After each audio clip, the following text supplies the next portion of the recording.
When you ask who am I want to say I'm Kamila. My name is Szymon, also known as Glassz. Jane, and also like preparing, organizing the events, also like from electronic music. So that's actually what makes me excited and what makes me like, you know, wanting to do more in this kind of like area. Everyone knows me by my first name, Kuba. I play having an alias of Unspecified. I'm a DJ promoter and a label co-owner. Splot is my main crew, my collective. Not calling myself a DJ.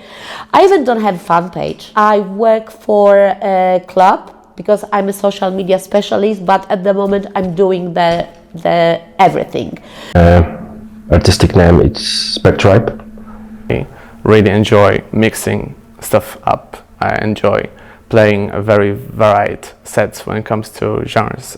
The more I listen to music, the more I understand different sounds. So I am Melania. I decided to stay with my name because I didn't have back then a better idea, and I was feeling like it's gonna be a transformative journey and I'm gonna be changing styles, and I kind of knew I felt maybe what is my goal, but I didn't know how the road is gonna be. But as well I've got another alias called Fuka Milion. When I'm performing different genres of music, then I'm doing it as a Spectibe.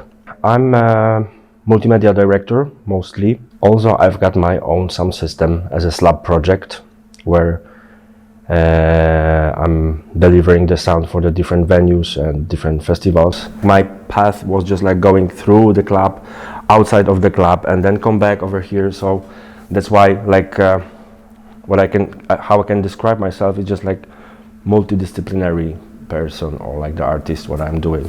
And yeah, as a DJ, I've been active since 2018, I guess. My first gig was in Das Lokal here in Wrocław, so very old school place, good times.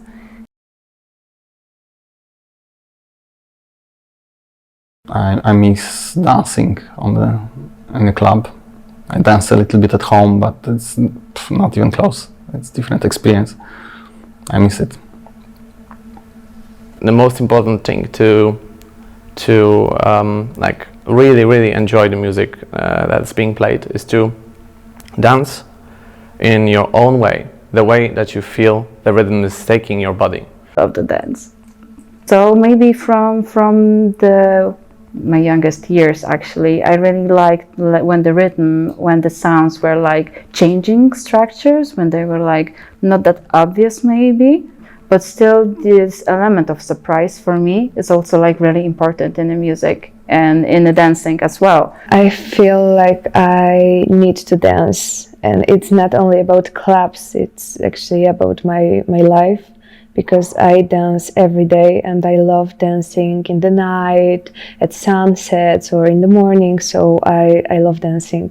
I think that I really enjoy looking at people that are dancing, like this chaotic dance. I see that they are like enjoying the music, they're listening to the rhythm, and they're just letting go. Like that's how I like to dance. By doing this, you can heal on so many layers, on so many levels, and you can release some stored emotions.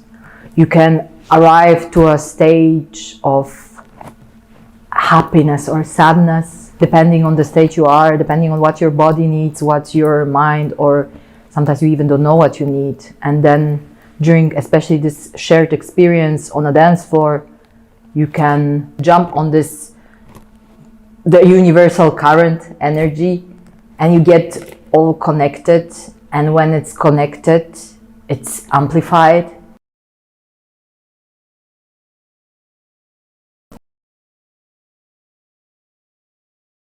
Sometimes I think that I'm dancing through the day.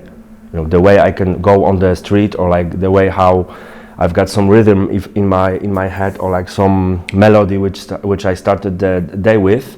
It's just like I almost like dancing when I'm moving, and it's for me it's just like a little bit extension of what you actually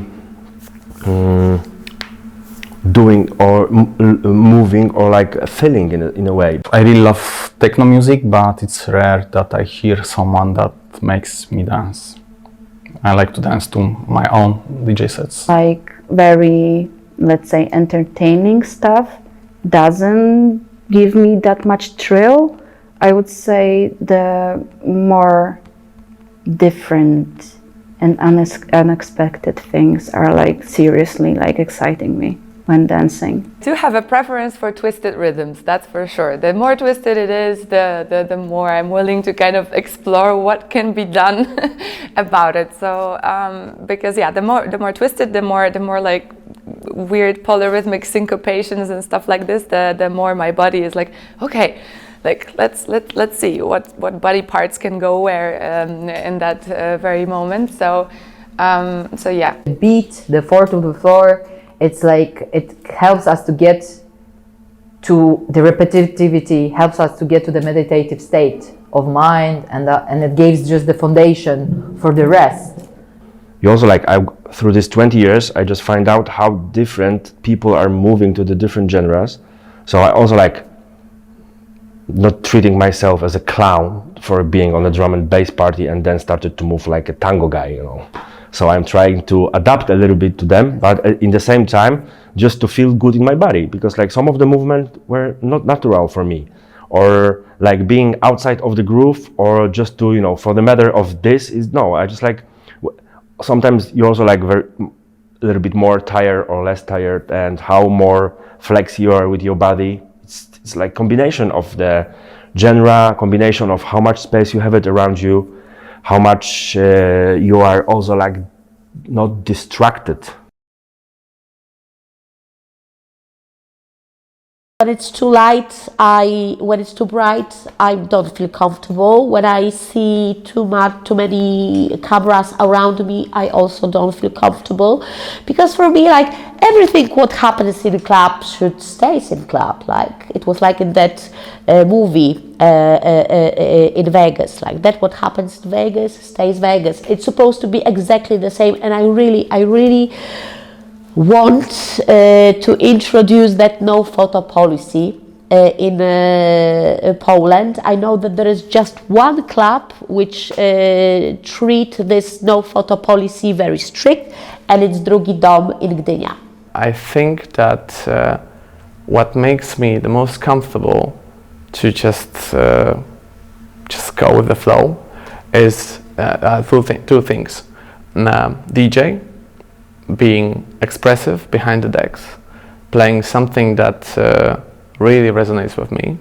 It doesn't have to be the same genre that I'm enjoying, because many times I have attended rave parties, DJs playing I don't know, like something different, something more regular, techno, but in a way that made me want to move my body.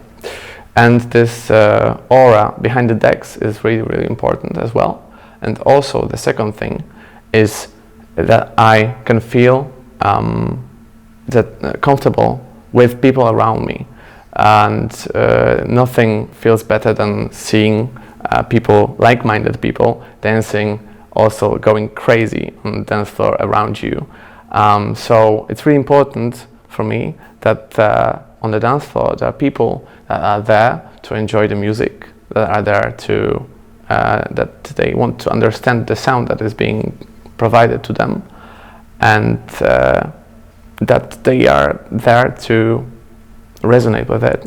When I'm looking at the people, how they can move, how they treat the dance as well, what it could do with them, I know that I'm just missing the very big part of, you know, of how I can get it as well. Like for me, I don't feel very comfortable to dance in the club in my city. That's the privilege to do it at home, because mostly it's whatever you will do, it's not funny, no one would laugh. It's like for you, personally for you. But the second place I really like to do it is always when there's like a club or there's like an event and you have like access to almost live music. And also it gives you something like that collective feeling, because it's there not only you, but there are also people who came for this specific music, and you feel kind of like this community, this bonding. Clubs, it's much more magical than at home, because we start to be one organism. Back then, and I remember like these first experiences being super shy and like having a beer in the corner and going there on my own actually. But then the magic happened sometimes when I don't know, felt more and more comfortable being part of the dance floor and feeling like connected with people. This is one of the most inviting environments, I believe it is, to really let it out and move as you like to dress as you like. So yeah, the first experiences must have been shy for me, but at the moment I didn't feel it for a long time. So it's beautiful. Like, doesn't matter how much, like how hard I want to move. It feels nice.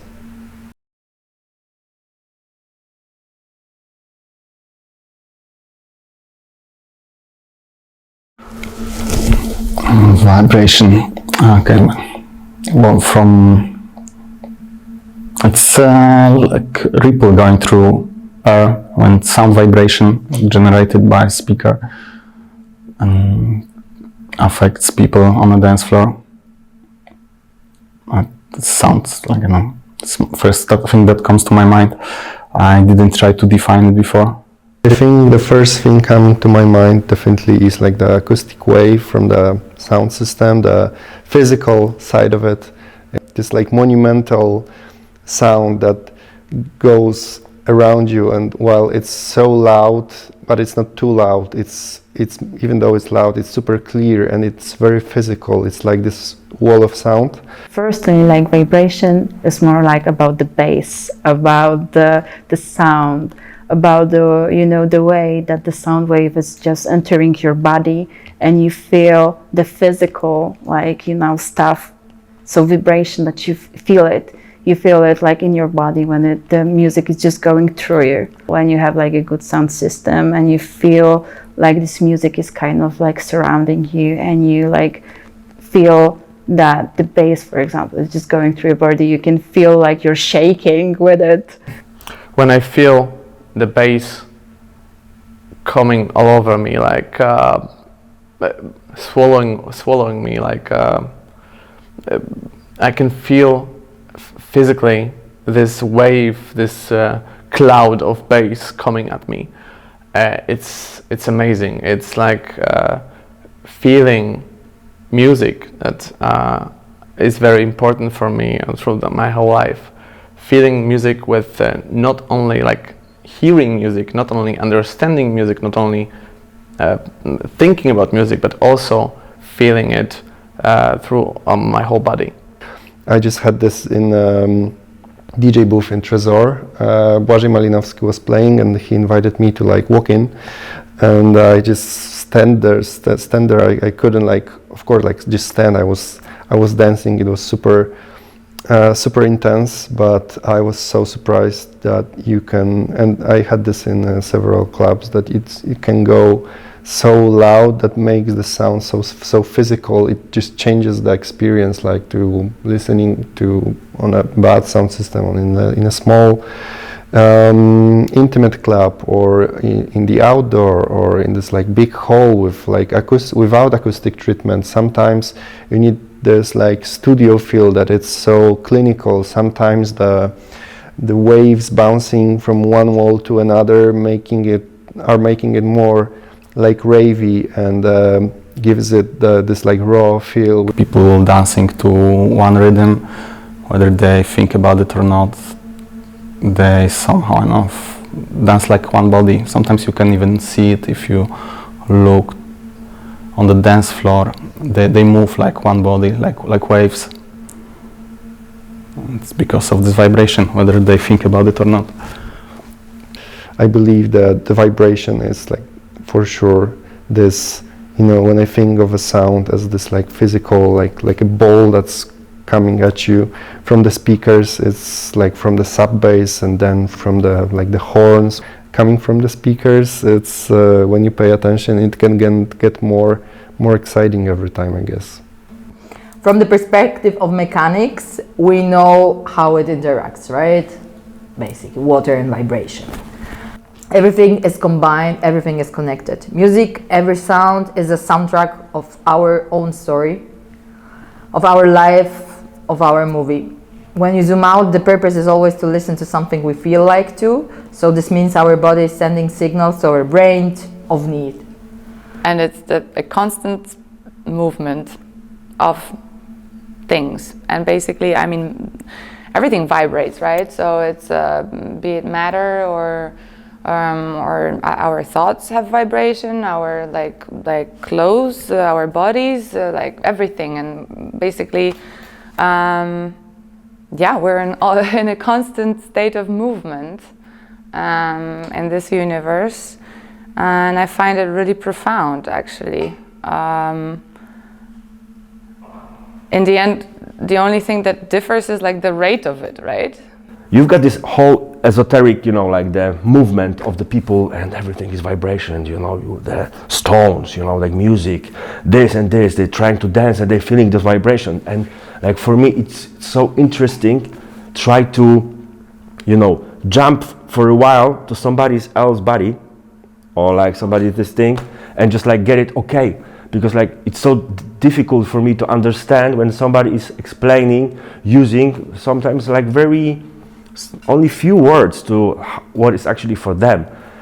And I have to tell you that this question and the way how I'm getting those vibration, for me it's still some mystery, you know.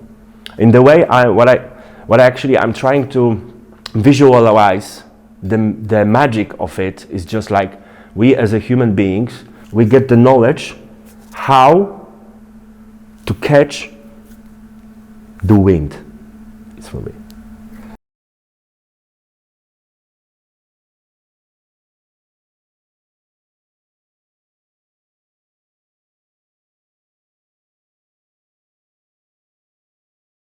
Obviously, there's a lot of drugs in the music scene, and I never said no. I really enjoyed it, and didn't realize like how heavy it was on my health. I only realized when I took a break and started to regenerate, then I could see the damage. I'm not gonna paint drugs in only nice colors. So it's a risk, and I'm pretty sure. I mean, from my experience, I'm pretty sure if someone is getting into this scene, they will someday have some experience with substances, and it's important to be aware. It's important to be careful. And it's important to have this huge respect towards the substance, to not treat it like something, to perceive it the way it is. It's dangerous. It's always dangerous in some way. You have to be aware of that, because lots of people are coming to a rave party and they start to view this space as space just for taking drugs.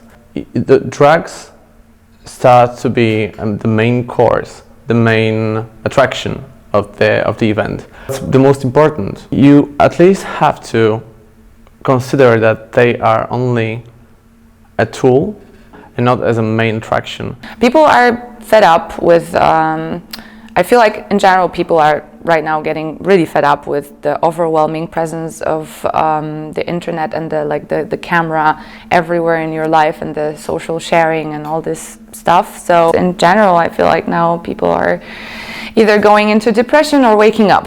There was a shortly when the pandemic was ending, there was a, I don't know if you heard about it, there was the wave of spiking in Berlin, like, because the people were fainting, even considering my friends, they were fainting on the dance floor. I saw also once in Tresor girl who fainted in front of me, and there is no person who's waiting for them, you know. So it felt like it was a wave of just scaring people, and everyone starts to be scared to go to clubs. Me, considering me myself as well, right? Of course, because you don't know what's gonna happen.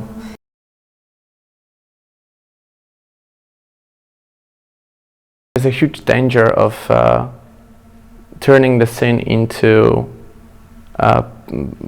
post-capitalistic cesspool.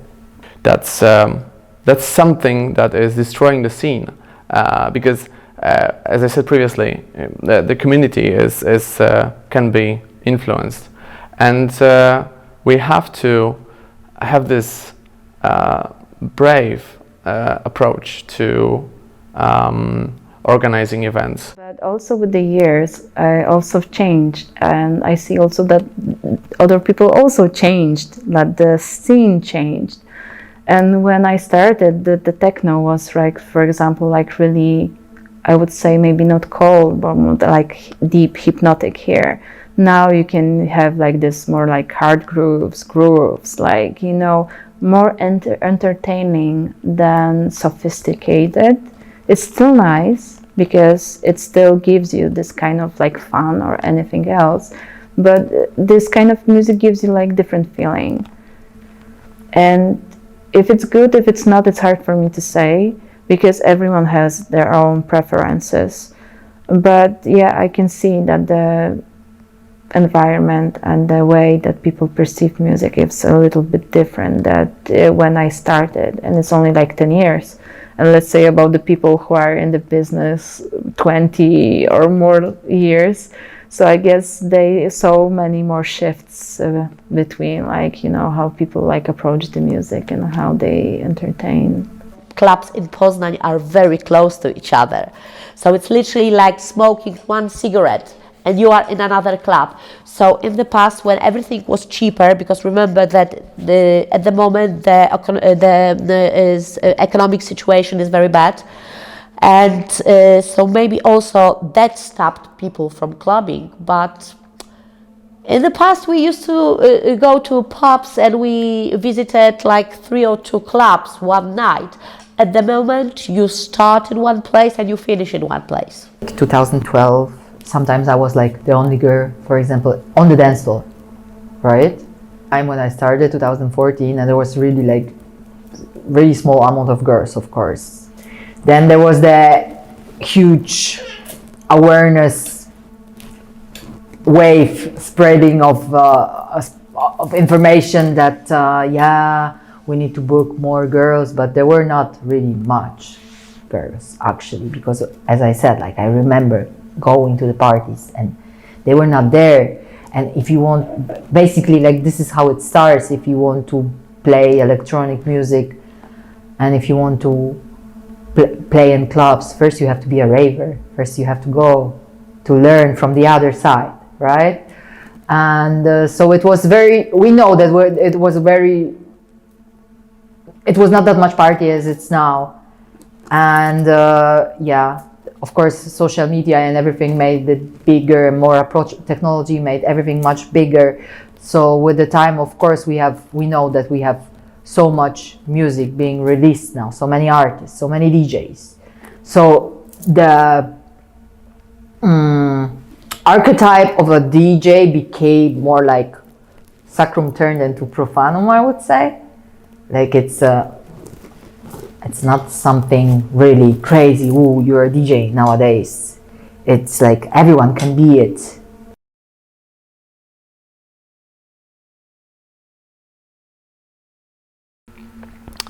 Let's imagine like having a really good track that works well, and it sometimes doesn't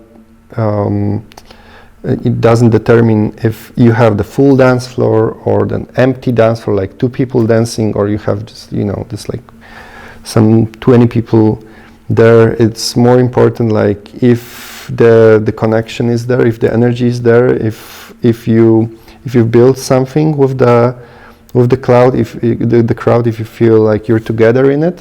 So the big role plays the DJ setup, how close it is to the dance floor. For me, it's any space, small or medium, where I kind of like feel that I'm connected with the music itself. Because the dance floor, it can also be at home, actually. When I'm listening to the music I like and when I'm starting to, for example, dance and move to it, the dance floor can be in any place, on a beach, for example, in a forest, near the lake or something, in any place which actually gives you the joy of listening to the music you like. So dance floor is everywhere where you're connected kind of with the music. But there's also this kind of approach to a rave party where like aesthetics are not as important. More important is feeling the music and feeling the vibe of people. For example, in the old venue of Ciało, they had this DJ booth that went up, and it was very dark, but then it changed completely when the DJ booth went down and you were on the same level with the dancer. Every DJ was saying it brings more connection with the people. So well, I love my club because it's very simple. You have first dance floor, which is barowa, like a bar stage. Then you have restrooms, and then you have the second dance floor, which is main stage, and the third dance floor. Nothing else. It is very simple. So it's a club which was created for dancing. There's no labyrinth because some clubs are a sort of labyrinth. No, our is very simple, and I love it. And I love it because people started dancing, and when there are a lot of corridors, a lot of hidden spots, so the dance floor is getting empty because people started having chatting. Because people start chatting around the club. Because dance floor is for dancing. If you want to talk, go outside, smoke cigarette and chat. I hate chatting on the dance floor. I hate it. Literally, I hate it. Agreement and very often a physically defined space. And I find it incredible how just by introducing some physical objects or physical boundaries to the space, how you can kind of manipulate the energy of the dance floor. This is so when you actually design a stage for a festival or for at a party or anything, the DJ booth and the space for dancing, it's incredible how just like little manipulations that are very often don't cost you anything can improve or make a bit worse the experience of the crowd. So I do believe that for the general kind of of an average dancer, let's say, average party goer, it is important to have some sort of privacy or at least of the sense of intimacy on the dance floor. So it has to be a space where they know it's okay to just be and to lose yourself and just not think of like people watching or people observing and judging, even if it's just just some fabrics, it's just that the energy is different. People like to have a little bit of a haven around them, in a way, be it walls or fabrics or anything like that. I wouldn't put a fence maybe, but even like anything like a paravan, you name it, I find it fascinating how that can change the intimacy.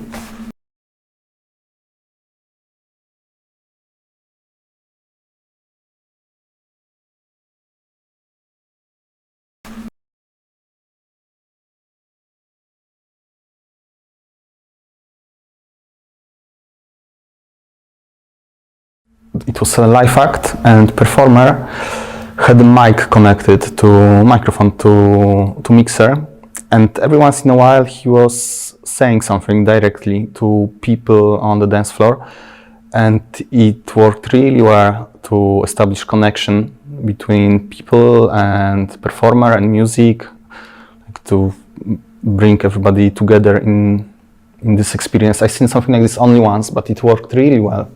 It was Bill Youngman in Tresor in Berlin. And it was just once in a while he was saying something like, he welcomed people maybe 3 times during all the live act, but it worked really well to establish stronger connection.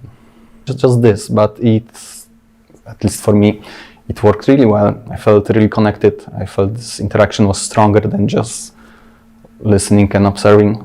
So, yeah, I think I had this happen to me mostly when the performances were really memorable.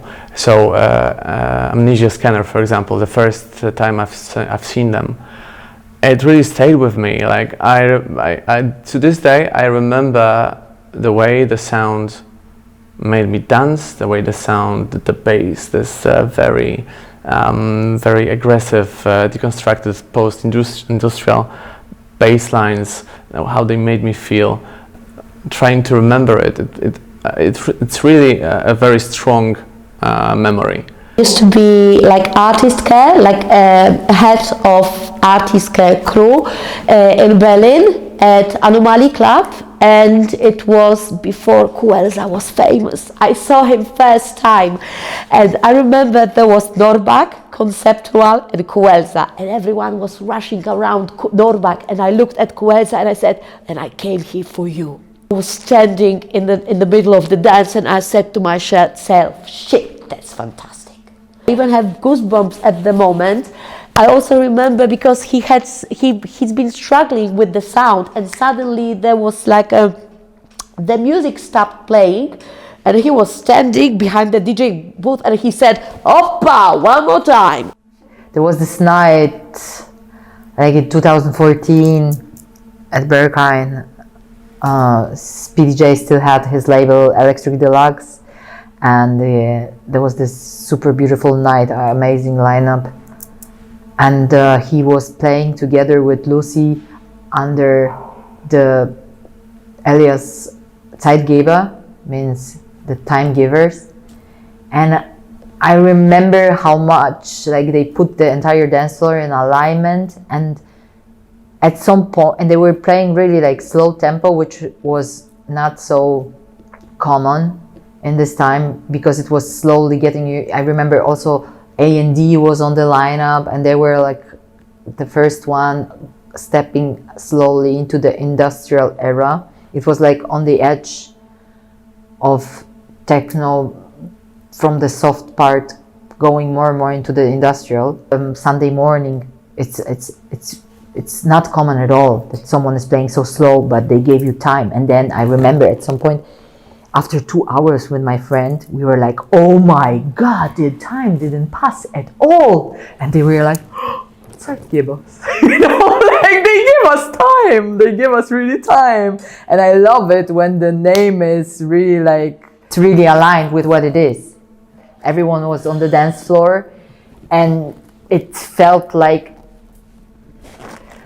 just, I don't like the word perfect, but in this case it felt like this because everything was in the perfect harmony. Maybe it's kind of biological that specific frequencies makes different things to us, but these things are very similar. So even if we are on the dance floor and everyone is going through something different, then we can meet at the common point. Music actually is with us all the time almost. When we are in a good moods, in the bad moods, in the happy days, in the sad days, music is also a force because it kind of like boosts your emotion. If you feel sad, you are listening to a sad music because you also want to feel more sadder, right? So I think that music kind of stimulates also how we feel and what kind of emotions we have. It can boost your emotion in a positive way, but it also can make your feelings stronger. So I think that music is a force, and used wisely can be very helpful, for example, but also can make you, like, for example, more anger, make you feel more angry, right? For example, music is also like a statement. Music is with us in very important, like, historical events, for example, and it's kind of like anthems. You have like this kind of like big tracks and big like music which was with people when they're struggling, when they're fighting for something. Sound was always my best friend when I had some tough episodes in my life.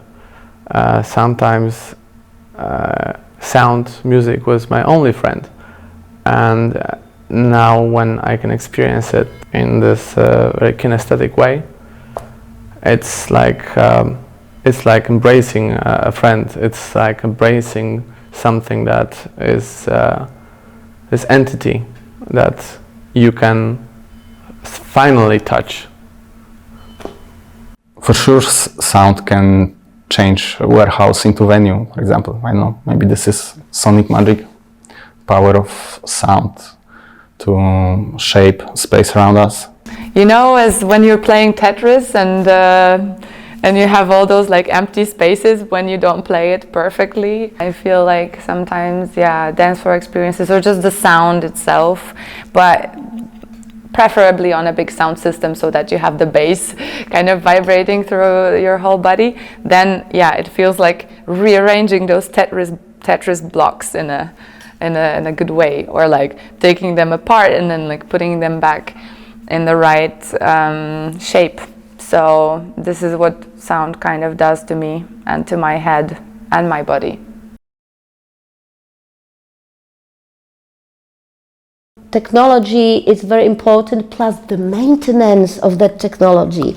Maintenance and people who are around that technology, people who have knowledge, people who have patience, who are patient, people who really treat that equipment with respect.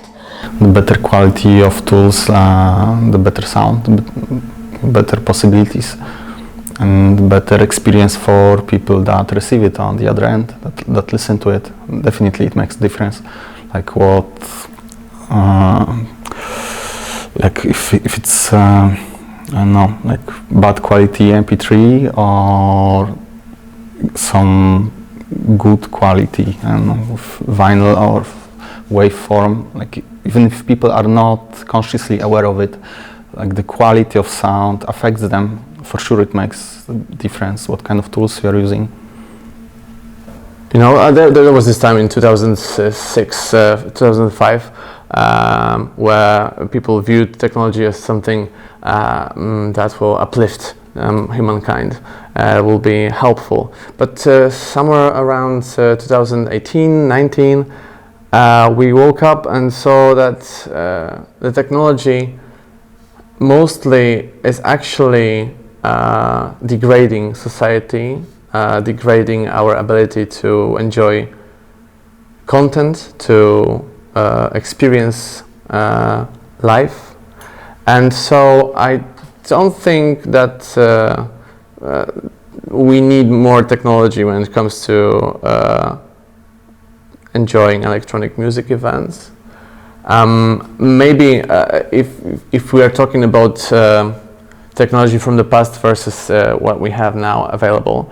So I think that it's great that we have now those modern CDJs and modern mixers, and we can do so much stuff. And we should experiment with abilities that this equipment gives us. So from the viewpoint of a dancer, I don't think they need something else. They just need a good sound system and good music, and that's it.